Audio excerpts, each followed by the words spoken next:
What if we have strong electrolytes? Strong electrolytes affect freezing points and boiling points more strongly because they have more particles. They separate into ions. So we have what's called the Van 't Hoff factor, and that's given the symbol I. That's the moles of particles in solution divided by the moles of formula units dissolved. Now, you would think that you could just predict this from the chemical formula. So, for sodium chloride, if you dissolve 1 mole of formula units, you expect to get 2 moles of particles, right? So 2 moles of ions per 1 mole of formula units. But in actuality, they're not quite the same, because some of the ions pair up in solution, and so they don't really act like an individual particle. So that messes it up a bit. This is illustration of ion pairing. So you've got the sodium ions and the chloride ions surrounded by the water, and they're floating around, but sometimes these two will still hang out next to each other, essentially pairing up. And so that reduces the number of particles because these guys are acting like one particle. So what we see is that the measured Van 't Hoff factors are less than what we predict from the chemical formula.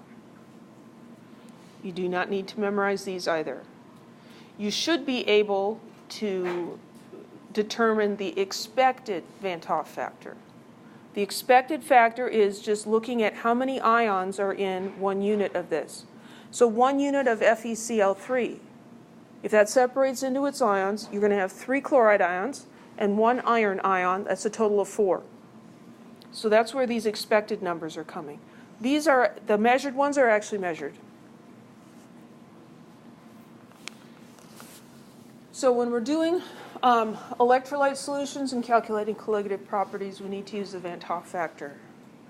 So these 3 equations for freezing point depression, boiling point elevation, osmotic pressure, same formulas, but we're just multiplying by the Van 't Hoff factor. So if you have twice as many particles because it's an ionic compound, then the change is going to be twice as large. So calculate the freezing point of an aqueous 0.10 molal iron 3 chloride solution using a Van 't Hoff factor of 3.2.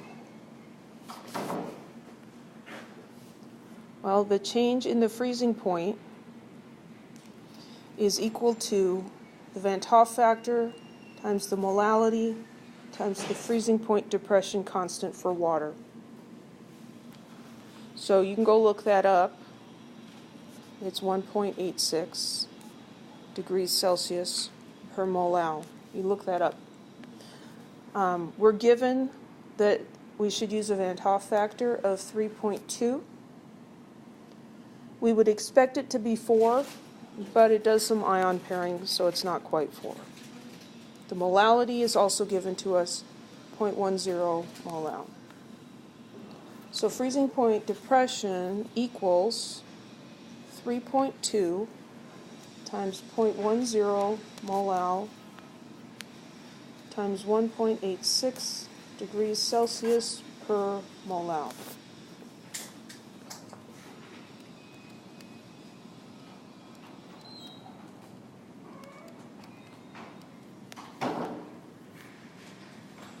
.5952 degrees Celsius. That's the change. Since the freezing point of pure water is 0, we subtract the change.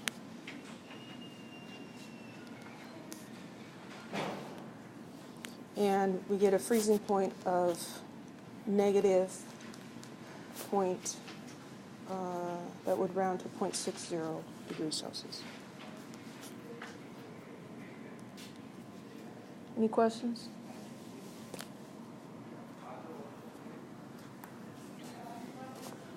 Strong electrolytes also have a larger effect on vapor pressure lowering because that's a colligative property. It depends on the number of particles. So when we're calculating vapor pressure in strong electrolyte solutions, we have to account for the dissociation of the solute when we're looking at mole fractions. So we'll do an example of that. A solution contains 0.115 moles water and an unknown number of moles of sodium chloride.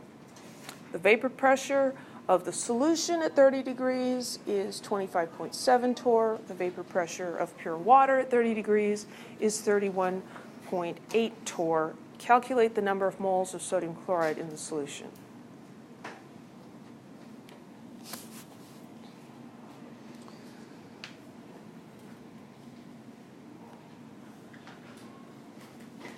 So we learned that the vapor pressure of a solution is equal to the mole fraction of the solvent, well, I'm just going to call it H2O because that's what it is, times the vapor pressure of the pure solvent. The vapor pressure of the solution equals the mole fraction of the solvent times the pressure of the solvent. And then there was that other one, delta P, the change in vapor pressure equaled the mole fraction of the solute times the partial pressure. I'm sorry, yeah, the vapor pressure of the pure solvent.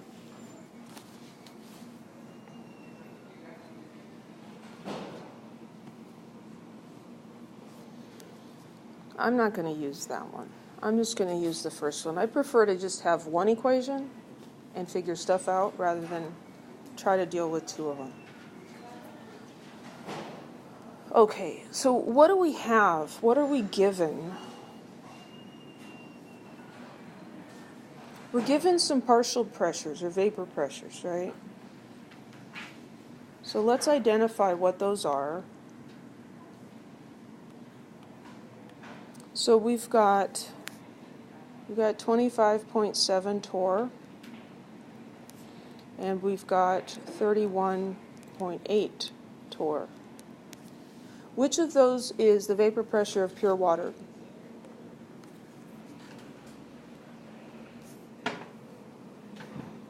The last one, right? It says the vapor pressure of pure water is 30. I was trying to hand you something there. Okay, so that's the pure, and this other one is the pressure of the solution. So we know both of the P's here, so we can calculate the mole fraction of water. And from that, just subtracting from one, we can get the mole fraction of sodium chloride. So the mole fraction of water is going to equal the pressure of the solution divided by the pressure of the pure solvent. So it's 25.7 torr divided by 31.8 torr. The torrs cancel out. We get a mole fraction. 25.7 divided by 31.8, 0.80816. 0.80817.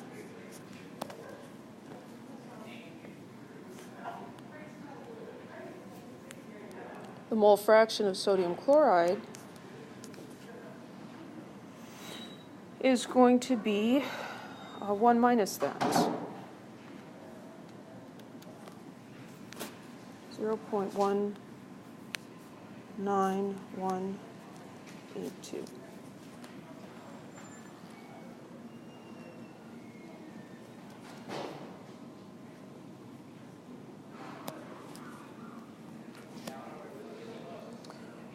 We're told that the solution has 0.115 moles of water. We need to figure out how many moles of sodium chloride. it turns out it's actually easier to use the mole fraction of water to calculate that than to use the mole fraction of sodium chloride.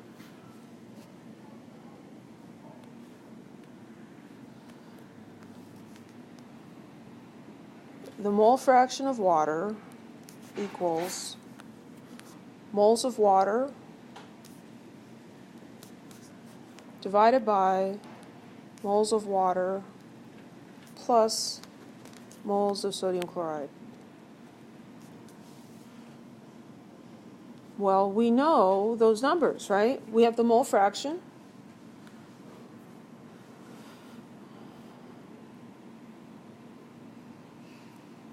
And we have the moles of water. This is the sort of equation that people do funny things when they rearrange. So I want to get moles of sodium chloride by itself. So if I cross multiply and distribute, I've got the mole fraction of water times the moles of water plus the mole fraction of water times the moles of sodium chloride, and that's going to be equal to the moles of H2O. I can't multiply by moles of sodium chloride because there's adding involved. So watch out for that.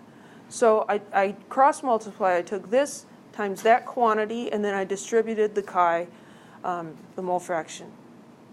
So now I've got this big old mess.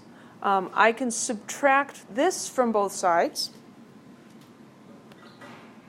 So I can subtract mole fraction of water times the moles of water. And then that goes away. I subtracted it. And then I can divide by the mole fraction of water on both sides.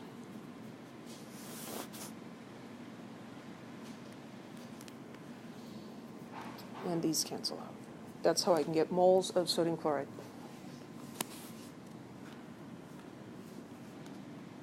So moles of sodium chloride equals moles of water, 0.115 moles, minus mole fraction, 0.80817, times the moles of water, 0.115 moles. All of that divided by the mole fraction of water.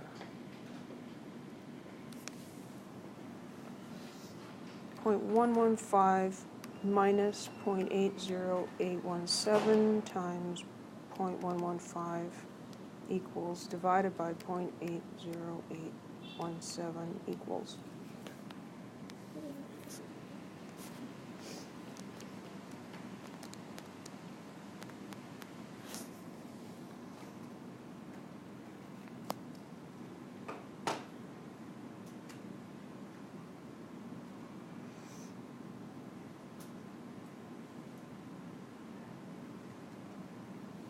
I don't feel like thinking about sig figs. I can say that because I'm the teacher. So I'm just going to call it 3 sig figs. It's probably not correct, but right now I don't care. Okay.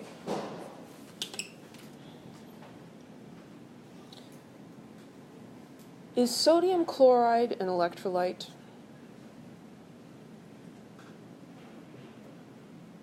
Does it separate into ions when you dissolve it in water? It does. So when we're doing these mole fractions, the moles, what matters in terms of the vapor pressure is the numbers of particles. So this is really not the moles of sodium chloride, this is really the moles of particles.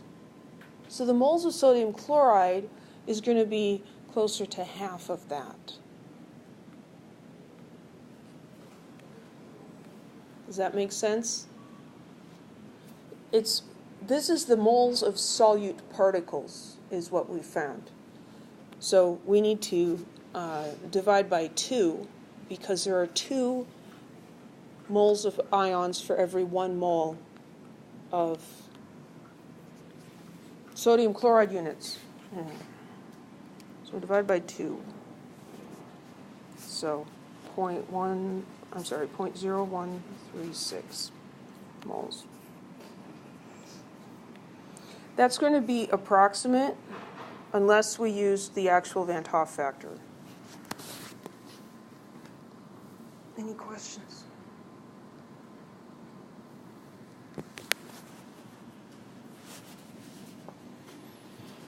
We are almost finished. Colligative properties are important in medicine. So you go to the hospital for whatever reason, they're probably going to give you an IV, right?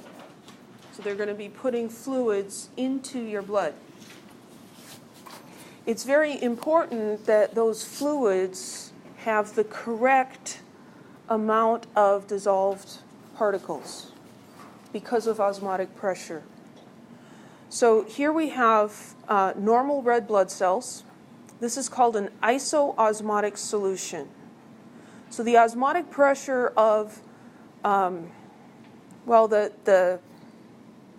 concentration of ions in the fluid around the red blood cells is close to the same as the concentration of ions inside the red blood cells. And so you have water going to and fro through the membrane, but there's no net flow of water. If those same red blood cells are in a hyperosmotic solution, where there's a higher concentration of ions in the solution around them, that's like the thirsty solution, the seawater, that's going to pull water out of the red blood cells, causing them to shrivel up. That doesn't look healthy, does it? If you have a hypoosmotic solution, like if they were to give you an IV of pure water, when that got into your blood, it would cause the red blood cells to swell because the ion concentration inside the blood cells is higher, and so water goes into them. Eventually, they'll burst. Really bad. This is called crenation, by the way.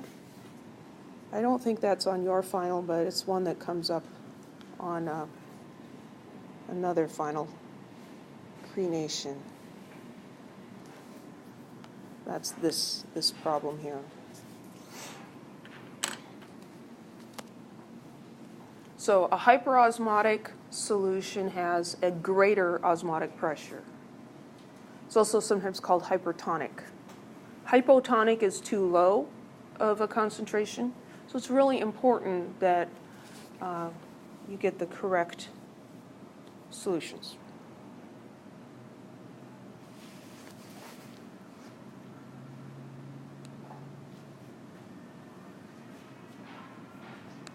And I'm having a technology glitch again. There we go. No? There we go. So isotonic saline, sometimes called normal saline, is 0.9% by mass volume. So 0.9 grams of sodium chloride per 100 milliliters of solution. That's going to not cause your blood cells to swell or to shrink. That's about the concentration of salts in your blood. Common units in medicine are percent mass to volume and mass solute per volume of solution. And so why do we have to have all these different units? All these different units exist because we want to use the units that are most convenient for the situation. In medicine, they don't care how many moles of sodium chloride there is. They just need to know the mass and the volume of solution so that they can make the solution if they need to. Any questions?